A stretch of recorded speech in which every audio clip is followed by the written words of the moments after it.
Well, hello and happy Friday. It's Jennie with the Wolek Group here in Tulsa, Oklahoma. I'm so grateful to see so many smiling faces for those of you joining us here on Zoom land. And I'm streaming to my Facebook group, Your Journey with Jennie, and I am bringing you a person that I've known for many years who has made such an impact in my life that I really wanted to share Rico with you guys. And so Joel, I know you're experienced enough to just tell everybody your elevator pitch. Who are you? Where are you? And what do you do? So people can get to know you as well as I do. Hey everybody, thanks for coming. Thanks for the invite, Jenny. My name is Joel Rico. I'm a real estate broker. I started my world as an engineer, and I decided I wasn't a very good employee. And so I started flipping houses on the side, and then I realized that most agents were not being very helpful. And so I got licensed, and then I've converted. I caught the real estate germ. And so I've been out of engineering and into real estate full time since the 90s.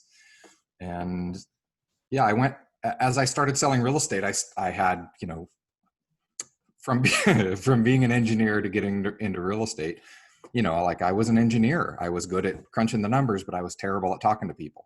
So I realized pretty quickly I needed to learn this whole social aspect of, I didn't know how to do any of that. So I started learning and studying, and before you know it, I was the RE/MAX Agent of the Year and won all kinds of awards. And then I got all this crazy demand to teach and coach and train and all that. So I've been doing all of that since the late 90s. So I'm just super committed to getting rid of misunderstandings and miscommunications in the world. And I think every argument is a communication breakdown somewhere. And I don't know, I just got really good at solving those. So yeah, I'm consider myself a communications expert as much as anything else. So yeah. Well, I heard Gary Keller say real estate is a people business. It's a relationship business. So yeah, I'm much more focused on the people, and I don't care what they buy or sell. I just want to be focused on the people. So yeah. Well, I can vouch for you on this because ever since I've ever known you all these years, I just always feel that when you're talking with me or others, you are asking questions you're really listening. And yeah. I do not believe that all of us have that skill. And like you said, you had to learn how to do that, right? So how did you learn how to be better at this and that makes people feel good, Joel? Yeah. Well, so I think part of it, I'm just a really curious character. So I am authentically curious about most things, right? So, and I think one of the most fascinating things I've ever run into is humans, right? We're pretty fascinating. So the more I study and learn about human beings, the more fascinated I am. By the way, we just found some new human fossils that are like 6 million years older than the previous oldest fossil. So we don't even understand us yet. So what I've really learned over the years is that most people, especially in sales, and I don't mean to pick on salespeople, right? I am one, but most salespeople I find are just really focused on what do I need to do to get the sale? How do I get the sale? How do I get the sale? And even if you're a lovely person, and even if you're coming with a big heart, and even if you're full of compassion and wanting to help, usually just from the reputation of salespeople and much excitement from our part usually gets misconstrued as they're not listening. They're just trying to make a sale, right? So yeah, really, being committed to the person and finding out what they want and like really being of service rather than I'm here to sell. That just makes such a big difference. Yeah. So yeah, I don't know. I'm just interested in people more than anything. And if I can help, awesome. So it's funny, I remember someone teaching a class on, building relationships with people. And I think someone came up to the instructor at the break or afterwards saying, yeah, how can I leverage that part? So clearly we can't. And And I think one of my greatest takeaways from our time when you have coached me in a sense was when I took a class called Language of Sales that used to be taught and that you used to teach. And Yeah. regardless of, and what I learned and heard from you back then, this was before Zoom. These were on the phone. Isn't that interesting? Dating ourselves here. Yeah. And Yeah. and you just really taught us how to ask great questions and to build rapport and to connect with people.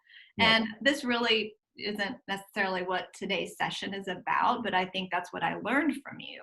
And what I really wanted to share today is that over all these years, Joel, it's been now 6 years that we've had a conversation. We were at Masterminds in Amelia Island. Oh, yeah. And we were at dinner, and we were sitting around talking about our big why, because we're dorks, and that's what we do at Keller Williams. That's what we do at Mastermind. Yeah, for sure. And I remember that my girlfriends were going, and as they were going, I couldn't come up with anything that felt powerful enough to even share. Like, I was embarrassed of not having a big why that motivated me to have a big life.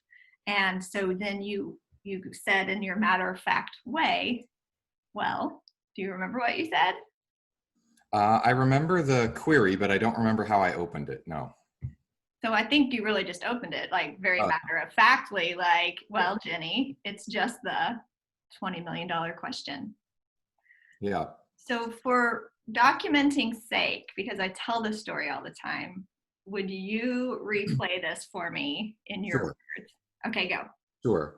So the perspective on this question is, everybody's hustling for whatever, right? Everybody wants another sale. Everybody wants a little more money, and we're all trying to grow a business, and we're all right. And I learned early on that what people want is not really all that important, but why they want it is really important, right? That's the thing that what drives our behavior is the why, not, what I want that fancy new car. So what?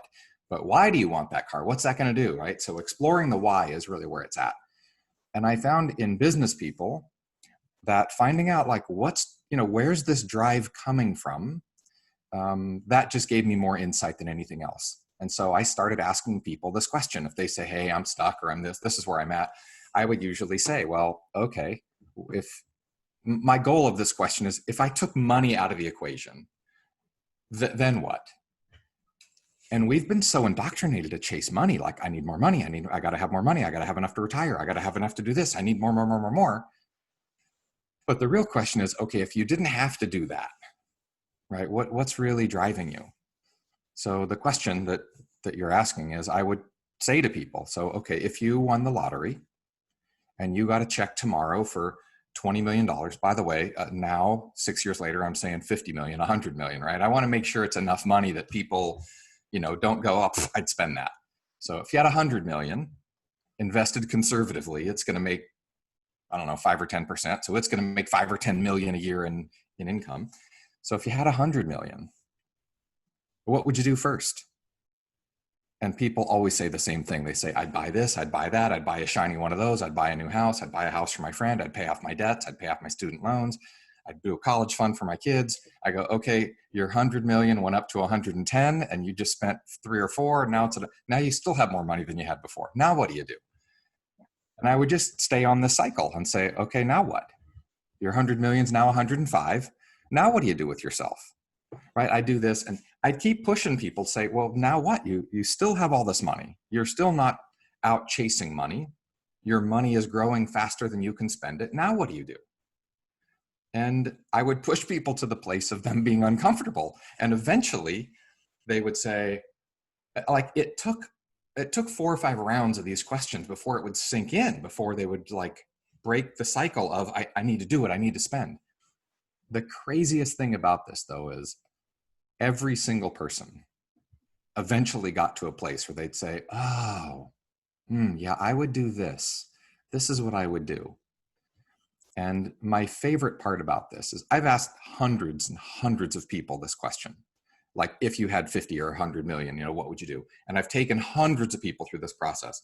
My favorite part of all this is every single person, without exception, every single person that I've taken through this exercise has eventually gotten to the place where once their needs are met, once they're comfortable, once their kids are taken care of, once they have a shiny car, like once they're no longer like, oh my God, once they're no longer in scarcity, 100% of the people get to the place where they say, I want to do something nice for the world. I want to help kids. I want to rescue puppies. I want to, help, disabled people. I want to do something for vets. I want to help single mothers. Every single person ever. Once they're no longer in scarcity, once they're no longer trying to take care of their own resources, every single person has said, I want to help. I want to make a difference. That's the most moving part for me.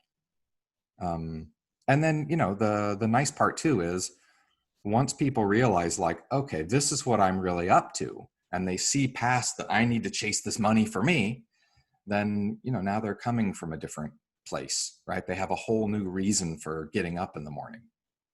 So, yeah. So what was it for you? I ran you through this exercise, and what was the piece of clarity? You're like, oh, okay, that's what I'm really up to now. What was that?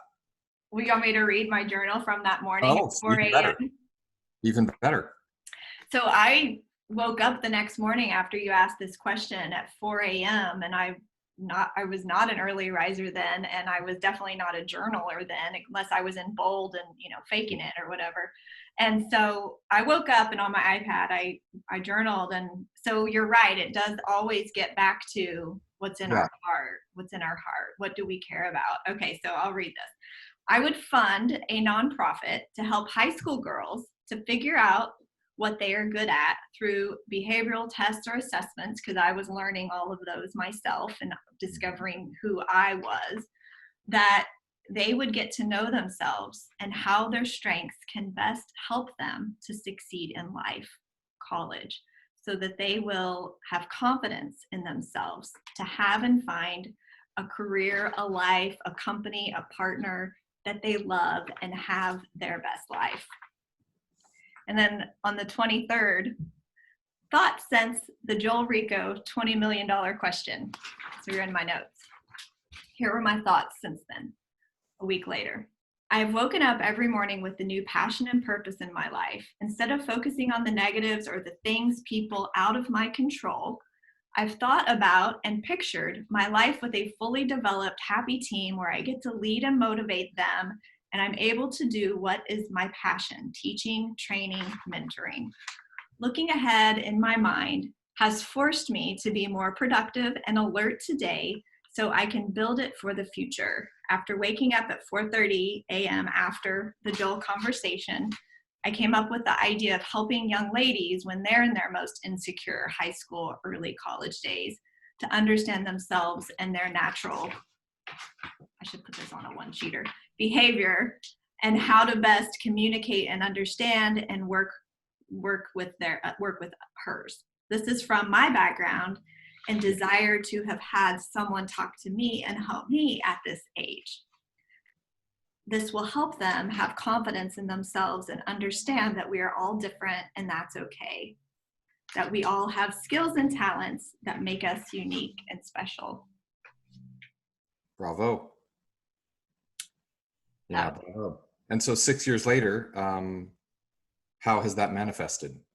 How it's manifested is it was real specific that morning to females, mainly because I am one, and that's what I envisioned I would have needed in life. Basically, it was me talking to my younger self. Very common. And then this amazing company, Keller Williams, Gary Keller, soon after, I went back to town. I got with my team. I shared this passion, and we brainstormed having a nonprofit to start doing this. And then life happens, and busy in real estate, and it got pushed aside. And then Gary created Keller Williams Kids Can, which is his nonprofit that we teach young adults 18 to 24 all of these skills and tools to get into action. And so I was in the first class of becoming an instructor for that. Awesome. So yeah. And then, as a team here, I teach it, and then we offer scholarships to young adults. I still feel like there's more I can do.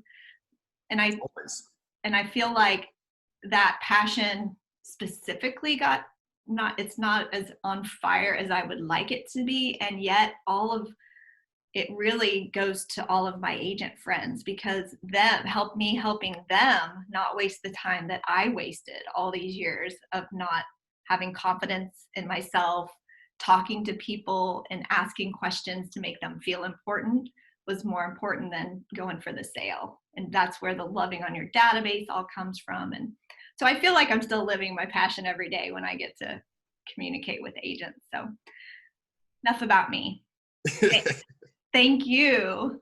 Thank you for, though, inspiring and igniting those thoughts. And I think that as I see my friends here that are with us, they are all motivated, dedicated drivers who want to be successful. And we know, Joel, that so many real estate agents just grind it and burn out. And so you've been a coach for so long. I mean, what do you say to those who are lost in that? Like, I don't think there's one thing to say to everybody, but the questions that I might ask is, if somebody's really burned out, I would say, well, what are you focusing on? Right? So burnout usually is lack of structure or lack of focus. So, and lack of progress.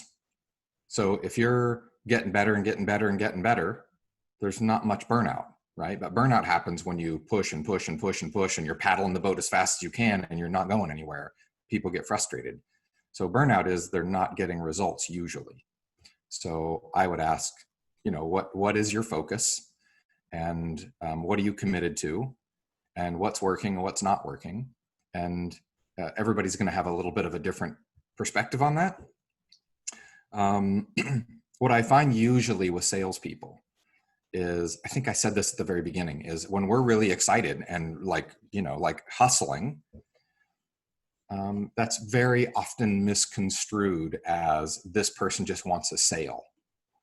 And so being excited for other people instead of being excited about the business, about your business, is a game changer. So forgive me. I know that I know, Jennie, that you've done this 100 times, and I'm going to chop it off at the knees. There's a very common script question that has ripped through your world, which is, hey, I'm in this contest, and who do you know that you can refer to me, because I have a big goal for this year and I'm trying to sell this many homes, and who do you know that I can help? That is so self-centered. Mm-hmm. And like, the way in which I think about these is, okay, how do I feel about making that call? And if it makes me want to throw up, it's probably not the thing that I should be saying to people. And then the other side of it is, how would I feel if somebody called and said that to me? Right? If the guy that does my insurance or my stockbroker, one of these people that there's like somebody in my world called and said, hey, I have a goal of having this many new clients and making $2 million this year. Who do you know that you can refer to me that I can achieve my goals by, leveraging your friends? Who do you know that you could? I would not refer them anybody. So, I think that focus is, I'm here to grow a business. Is that going to get you some business? Yeah. But is it going to bounce a lot of people off of you? Is it going to cause some people to run? Yeah, for sure. So, I think just really being committed that, people get what's right for them, and that I help them get whatever it is that they want.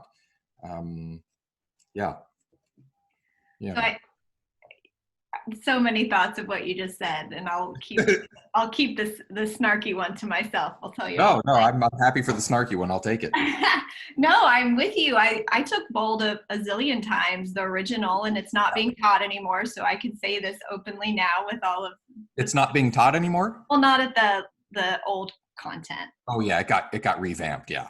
So the old content, every time I felt like I was wanted to throw up. I mean, all the for sale by owners. I mean, this is why the friends that are here with us, it's because they're database relationship agents, and they want to be a part of that, build their business that way. So I'm sure that they can relate. But what was standing out to me is that, once we got real clear, or I got clear about my passion and my purpose, I was able to build a culture and a team that Yeah. people act and behave that same way. Of course, we can always be better and give more.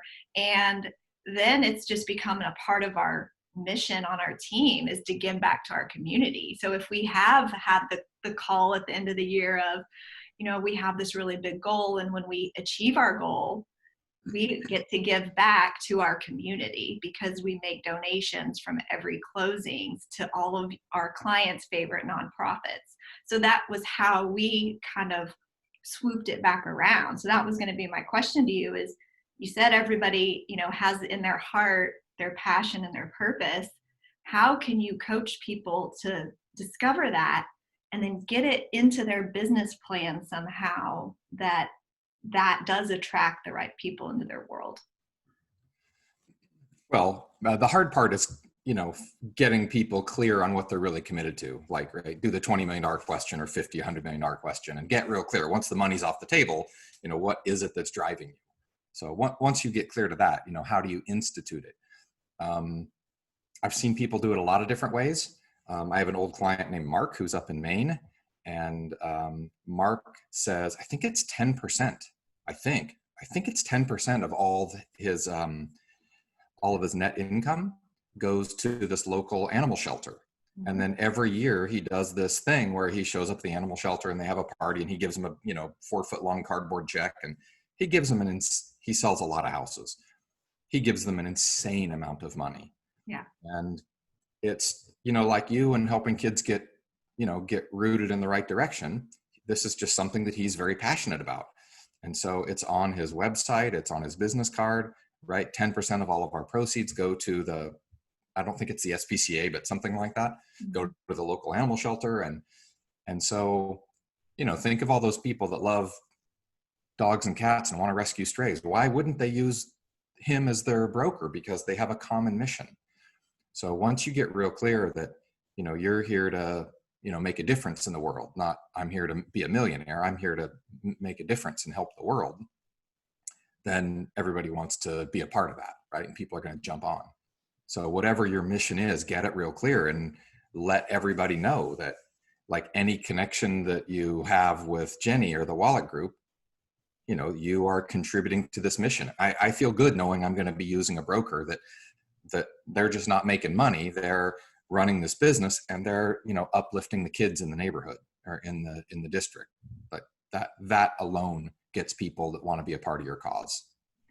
So recently I attended a training that you were doing. I know you're doing some a new coaching program. And in your little intro, you trained on some real specific things that can help agents build rapport and connect. Do you want to share any of those as we I want to give the agent. And the stuff that I have trained on? Yeah. Sure. So, well, I think for me, the most important one is my first degree is in engineering. So I think like a very strategic nerd. So that's really helpful. And then when I moved into real estate, I realized that I'm a relatively intelligent character, but my communication skills were lacking. So I studied communication mostly, and I became an NLP master practitioner, which is neuro-linguistic programming. I studied a thing called NDE, which is neural design engineering. It's an offshoot of hypnosis. And I also became a licensed hypnotist. So the thing that has me most fascinated is, how does this between our ears, this gray matter that drives us, how does that thing work?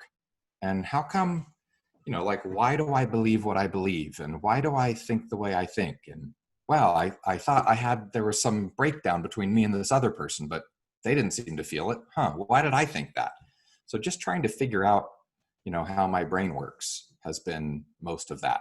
So from all of that training and from clients, I sold a house for a guy that was in the FBI, and he invited me into some FBI weapons training. So I got to do a bunch of that. And then through that group, I got invited to do, by an ex-CIA guy, I got to do their lie detection training. So pretty much anything that has to do with the quality of how ideas move back and forth with people has really been the cornerstone of what's fascinated me. So Yeah. Was it one of those or something else that I Yeah, missed? no, all of that is All the, of that. yeah, all of that. And then when you were training on, just very simple ways to talk to people, Yeah. what's an easy little lesson that they can walk away from here today? I'd say the most obvious one that most everybody can use that most people don't is some sort of acknowledgement, right? So when we're talking to people, and I'm just going to make this up, Jenny will say something like, "Oh my God, I got this cool new car. It's the prettiest shade of blue, and oh my God, I'm so excited about it." And then the other person would say, like, "Oh, Blue, my dog's name is Blue. It's an Australian Shepherd, and she's a blah blah blah." And then the other person will say, "Australia, I've always wanted to go to Australia." Right? So usually the way people listen is they listen for something that feels common, something that I can grab onto, and then, oh, well, let me tell you my experience about that thing.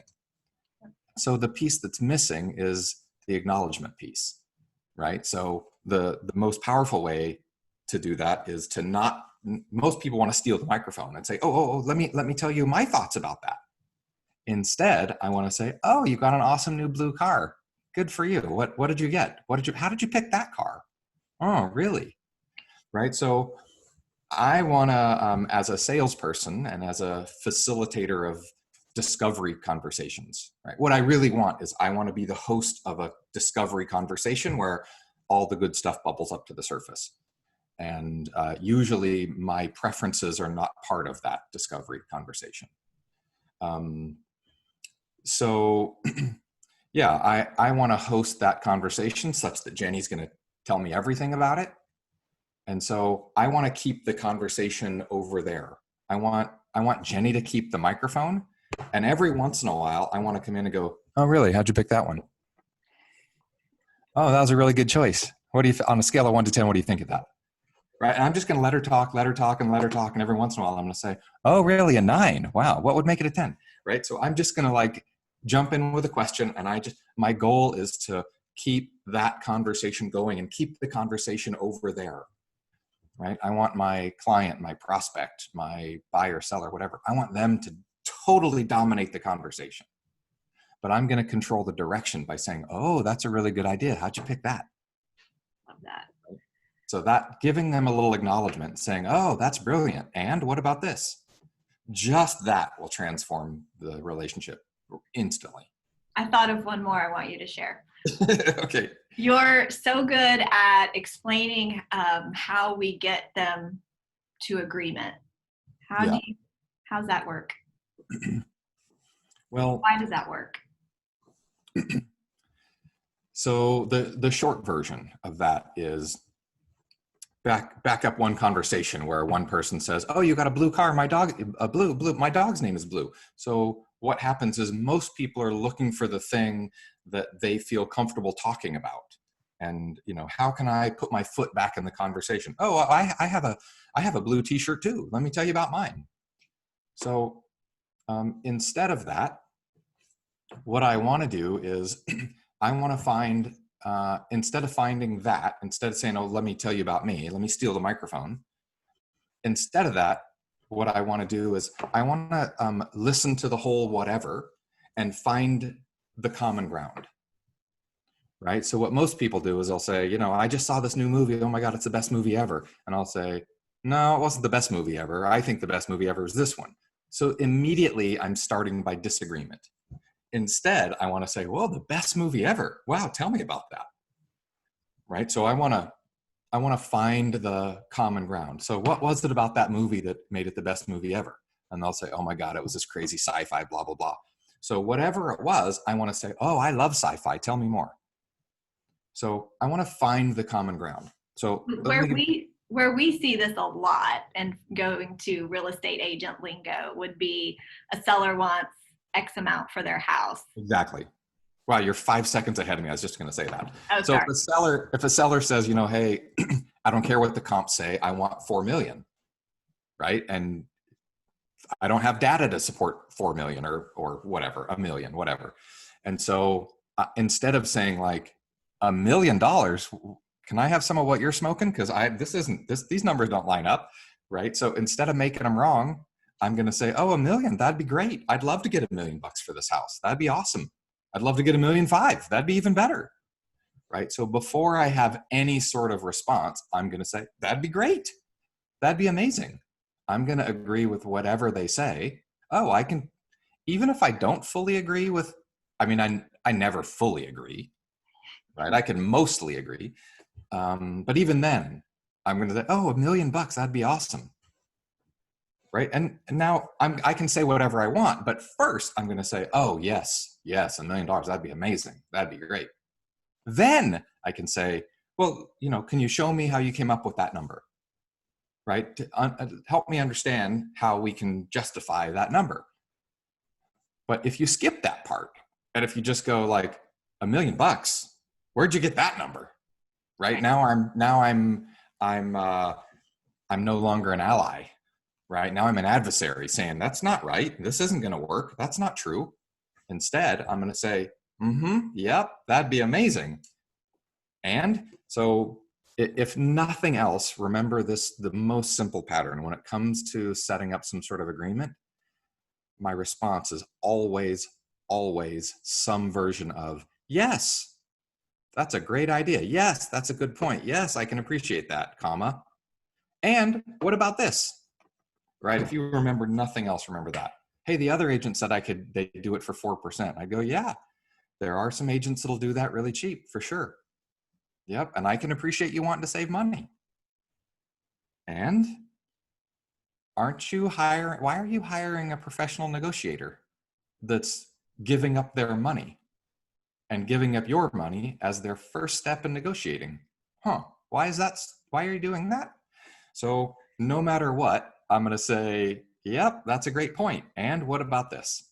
Yeah. Right. Just that will change the tides for sure.